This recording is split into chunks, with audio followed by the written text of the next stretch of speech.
Halo adik-adik, perkenalkan, nama kakak Kak Disa. Di video kali ini, kita akan membahas tentang jurnal penyesuaian perusahaan jasa. Jurnal penyesuaian merupakan salah satu siklus yang termasuk kategori tahap pengiktisaran.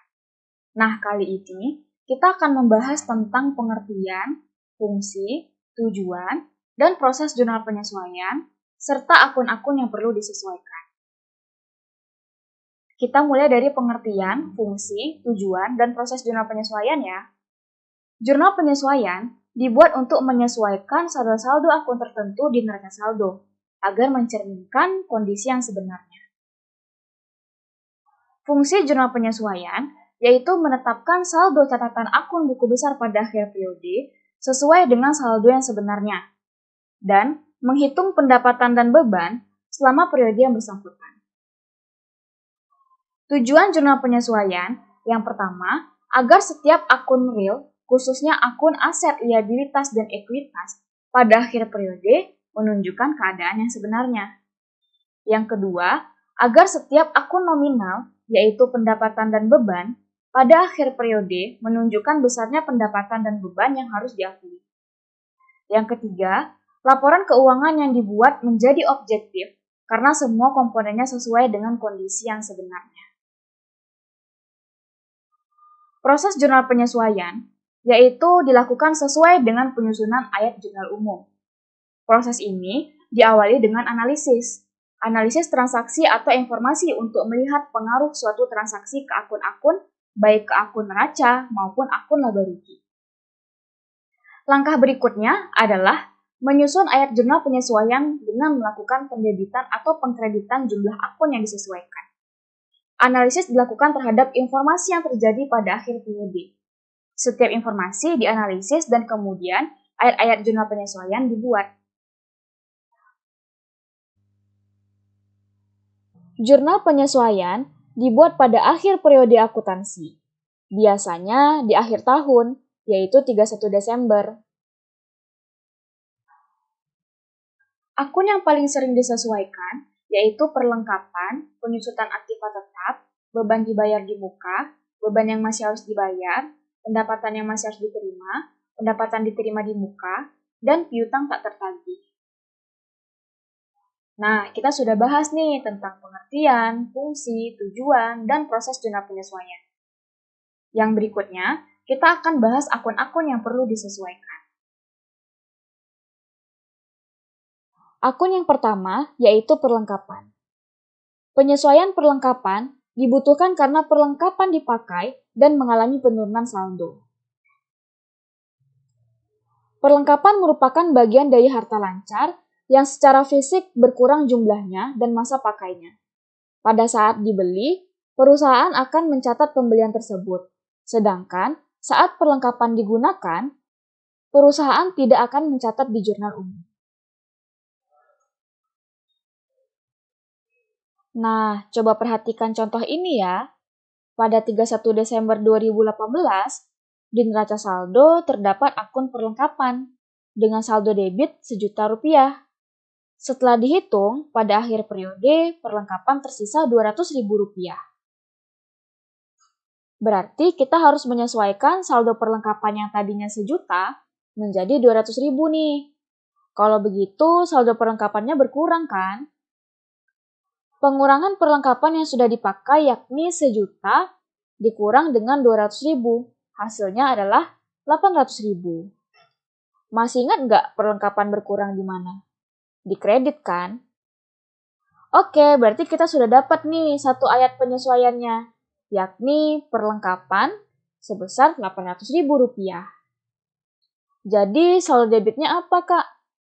Karena kamu menggunakan perlengkapan, tentunya kegiatan tersebut harus diakui sebagai beban, karena pemakaian perlengkapan termasuk biaya operasional. Dengan demikian, adanya pengakuan beban menyebabkan beban perlengkapan di debit. Nominalnya Rp800.000 juga ya, kan yang dipakai segitu kan? Akun yang disesuaikan berikutnya adalah penyusutan aktiva tetap. Kamu pernah nggak beli barang bekas? harganya pasti lebih murah daripada harga baru kan? Kenapa begitu? Karena manfaat suatu barang akan terus-menerus turun seiring pemakaiannya. Ini menyebabkan nilai aktiva tetap terus-menerus berkurang. Kondisi adanya penurunan nilai manfaat pada aktiva tetap disebut dengan penyusutan atau depresiasi.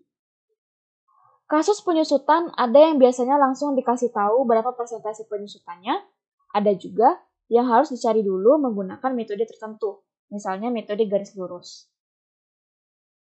Kalau yang dikasih tahu persentasenya, misalnya gini bunyinya. Pada akhir periode, peralatan disusutkan 10%.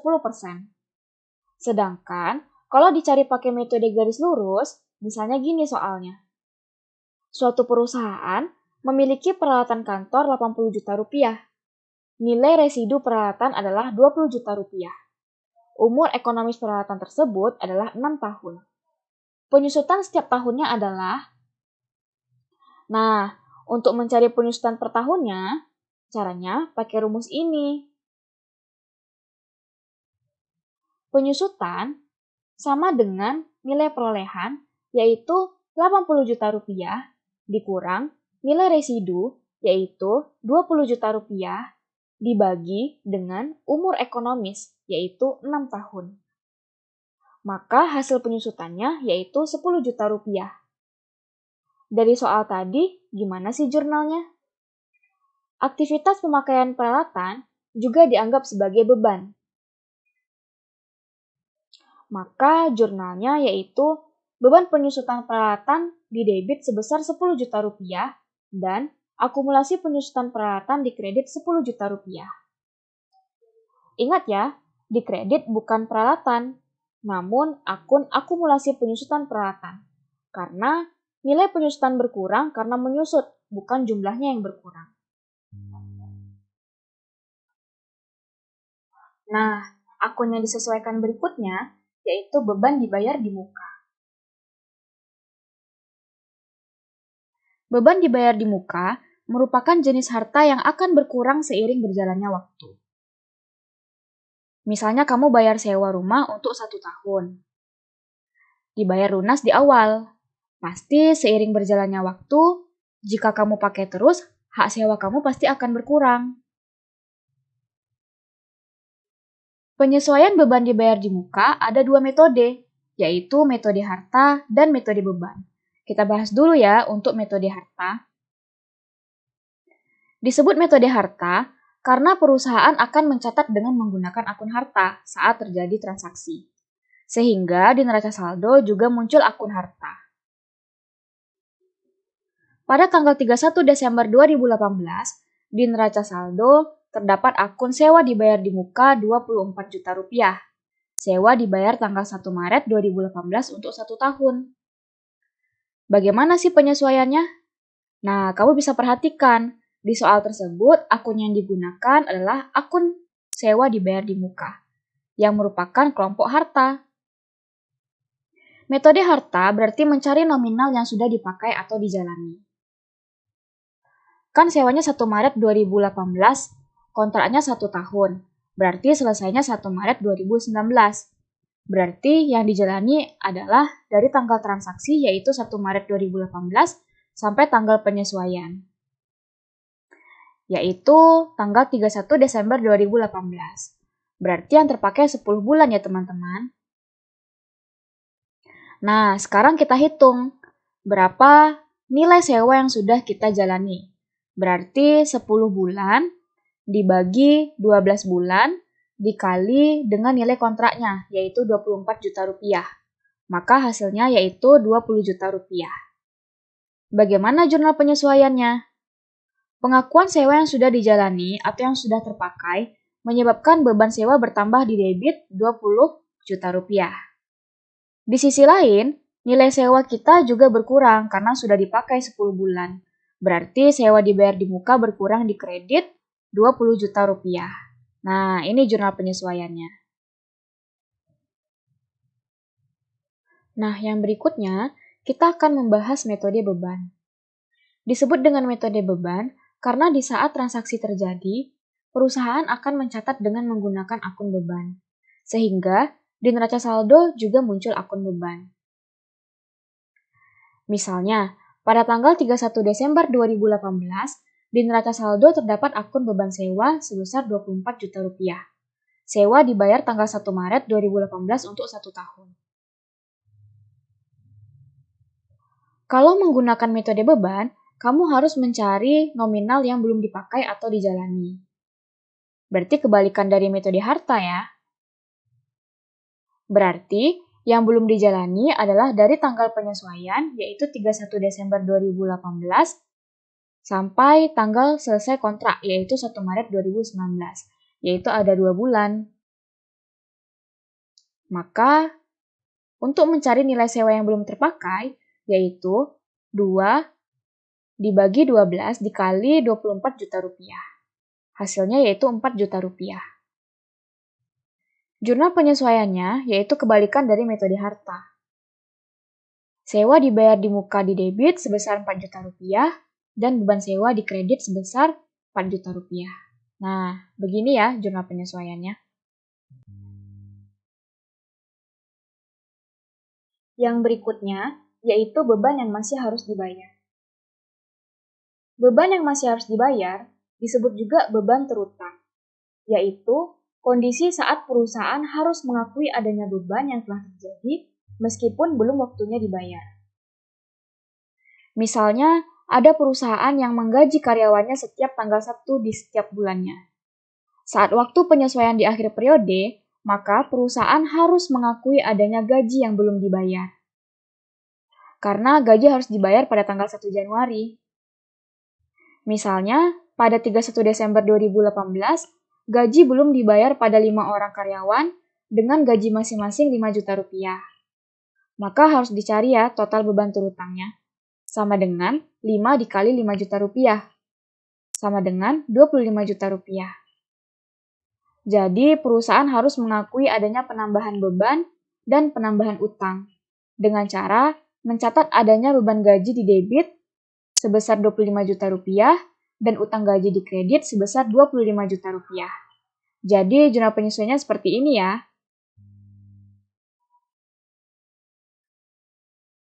Yang berikutnya, yaitu pendapatan yang masih harus diterima. Pendapatan yang masih harus diterima disebut juga dengan piutang pendapatan, yaitu kondisi saat perusahaan harus mengakui adanya pendapatan yang telah terjadi meskipun belum menerima secara tunai. Hal ini menyebabkan adanya pengakuan pendapatan dan piutang. Misalnya, sebuah perusahaan akan menerima pembayaran pada tanggal 2 Januari 2019 atas jasa yang telah diberikan sebesar 2 juta rupiah, sedangkan penyesuaian dilakukan tanggal 31 Desember 2018. Gimana sih penyesuaiannya? Karena pendapatan tersebut belum diterima secara tunai, maka perusahaan harus mengakui kondisi tersebut dengan munculnya piutang usaha dan pendapatan jasa. Sehingga piutang bertambah di debit dan pendapatan bertambah di kredit sebesar 2 juta rupiah. Nah, ini ya jurnal penyesuaiannya. Yang berikutnya yaitu pendapatan diterima di muka. Pendapatan diterima di muka merupakan kondisi saat perusahaan menerima uang atas jasa yang belum diberikan sepenuhnya. Misalnya, kamu punya usaha kos-kosan. Pasti yang namanya sewa kos-kosan, kamu akan menerima pelunasan di awal. Padahal, kamu belum memberikan jasa sewa tersebut secara penuh. Terdapat 2 metode dalam jurnal penyesuaian pendapatan diterima di muka, yakni metode utang dan metode pendapatan. Pertama, kita bahas metode utang dulu ya. Disebut metode utang karena di saat transaksi terjadi, perusahaan mencatatnya di akun utang. Misalnya, pada tanggal 31 Desember 2018, di neraca saldo terdapat akun iklan diterima di muka sebesar 40 juta rupiah. Iklan tersebut dibayar oleh pelanggan untuk tayangan sebanyak 10 kali. Iklan yang belum tayang sebanyak 3 kali. Lalu jurnal penyesuaiannya bagaimana? Di soal tersebut, akun yang digunakan adalah iklan diterima di muka, yang merupakan kelompok akun utang. Kalau pakai metode utang, kamu harus cari berapa banyak iklan yang sudah diberikan alias yang sudah tayang. Kontraknya 10 kali, yang belum tayang ada 3 kali, berarti yang sudah tayang 7 kali. Nah, jadi caranya 7 per 10 dikali 40 juta rupiah, hasilnya 28 juta rupiah. Gimana jurnalnya ya? Pengakuan iklan yang sudah ditayangkan oleh kita menyebabkan utang kita dalam penayangan iklan akan berkurang 7 kali. Sehingga, akun iklan diterima di muka berkurang di debit sebesar 28 juta rupiah. Di sisi lain, kita harus mengakui iklan yang sudah tayang 7 kali itu sudah menjadi pendapatan kita. Sehingga, pendapatan iklan bertambah di kredit sebesar 28 juta rupiah. Nah, ini jurnal penyesuaiannya ya. Oke, selanjutnya kita akan bahas metode pendapatan. Metode pendapatan merupakan kondisi saat perusahaan mencatat transaksi pendapatan diterima di muka pada akun pendapatan. Misalnya, pada tanggal 31 Desember 2018, di neraca saldo terdapat akun pendapatan iklan sebesar 40 juta rupiah. Iklan tersebut dibayar oleh pelanggan untuk tayangan sebanyak 10 kali. Iklan yang belum tayang sebanyak 3 kali. Di soal tersebut, akun yang digunakan adalah pendapatan iklan, yang merupakan kelompok akun pendapatan. Kalau pakai metode pendapatan, kita harus cari berapa banyak iklan yang belum diberikan alias yang belum tayang. Nah, yang belum tayang ada 3 kali ya. Sehingga, nilai jasa yang belum diberikan sama dengan 3 per 10 dikali 40 juta rupiah. Hasilnya 12 juta rupiah. Bagaimana jurnal penyesuaiannya? Pengakuan iklan yang belum ditayangkan sebanyak 3 kali menyebabkan utang bertambah di kredit sebesar 12 juta rupiah. Di sisi lain, kita harus mengakui saldo real pendapatan adalah 7 juta rupiah, sehingga pendapatan iklan harus berkurang di debit sebesar 12 juta rupiah. Inilah jurnal penyesuaiannya. Yang berikutnya, yaitu piutang tak tertagih. Piutang tak tertagih juga dikenal dengan kredit macet. Piutang tak tertagih muncul ketika seorang pelanggan tidak sanggup membayar utang kepada perusahaan. Akibatnya, piutang pelanggan harus dihapus karena tidak tertagih.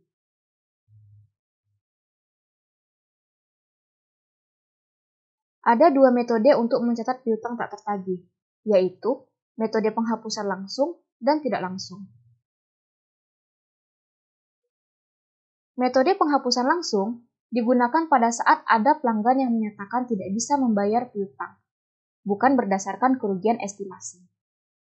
Misalnya, pada tanggal 31 Desember 2018, bengkel motor Pak Eko menghapus piutang usaha dari pelanggannya sebesar Rp500.000 karena sudah tidak dapat ditagih lagi. Maka jurnal penyesuaiannya yaitu beban kerugian piutang tak tertagih bertambah di debit dan piutang usaha berkurang di kredit, yang masing-masing sejumlah Rp500.000.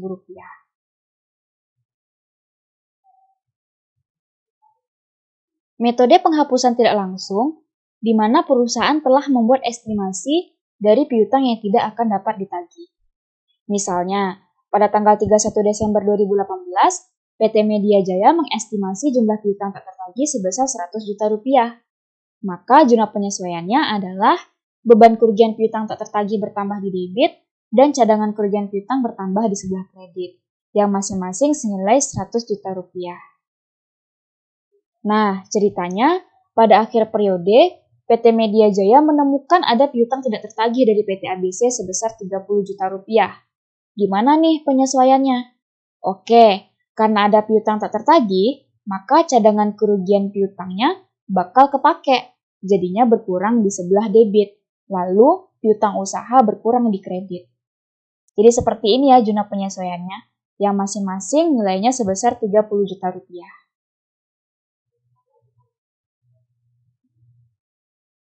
Nah, itu tadi ya pembahasan tentang jurnal penyesuaian. Sampai jumpa di materi berikutnya. Bye adik-adik.